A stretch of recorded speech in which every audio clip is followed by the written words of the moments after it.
Go ahead, sir. Thank you. A very good evening.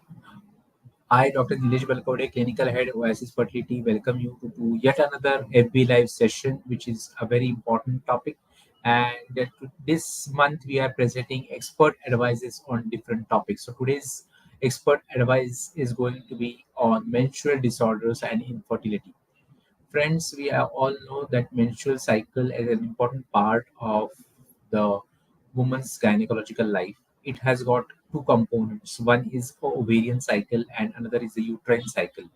So any changes or problems with the ovary or any problems or changes in the uterus can cause difficulties or problems with the menstrual cycle.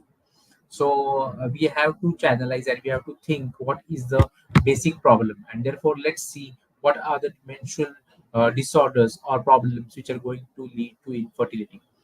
Friends, once we consider a normal menstrual cycle, the duration of a normal menstrual cycle is somewhere between 3 to 7 days. Anything less than 3 days or more than 7 days is considered as abnormal.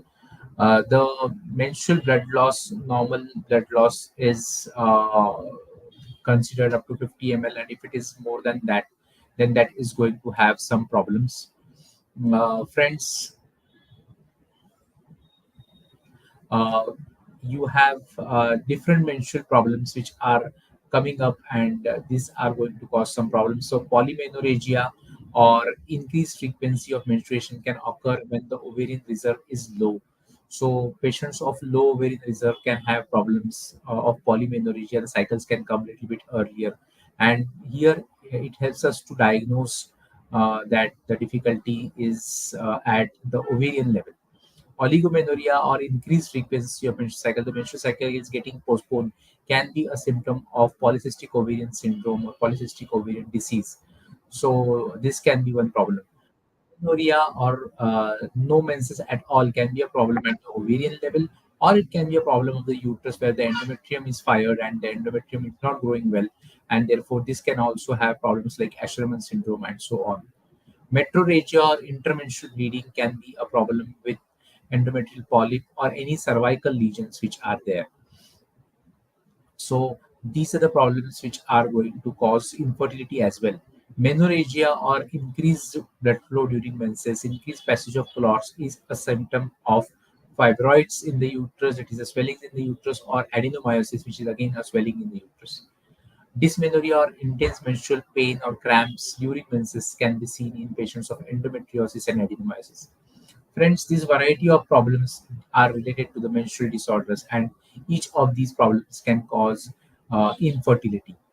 Poor ovarian reserve patients need immediate treatment. They have polymenorrhea, and this can be diagnosed, and they need immediate treatment. Their AMH levels and antifollicle count needs to be checked, and accordingly, the treatment can be given.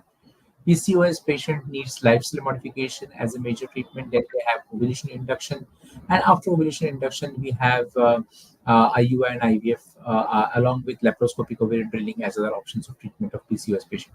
Polyp or cervical lesions, they need to be removed by removed physically, or they can be removed by endoscopic approach, that is hysteroscopy or laparoscopy. Fibroids or adenomyosis again needs to be removed by laparoscopy, so that the fibroids which are causing problems in infertility. They all don't, not all fibroids will cause problems in infertility. Some fibroids will cause problems in infertility. Therefore, only those needs to be removed. Adenomyosis or swelling in the uterus can be treated surgically, can be treated medically. Some injections can be used, and so on.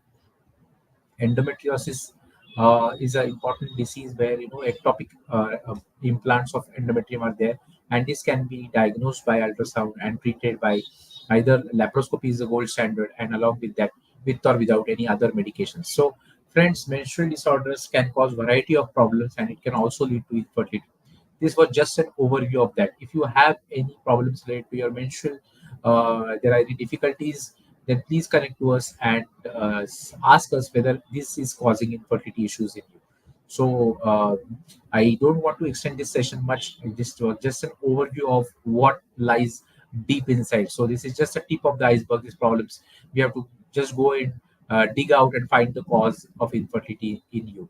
So thank you so much for your patient hearing, and we'll be right back with another session of ours. Thank you so much.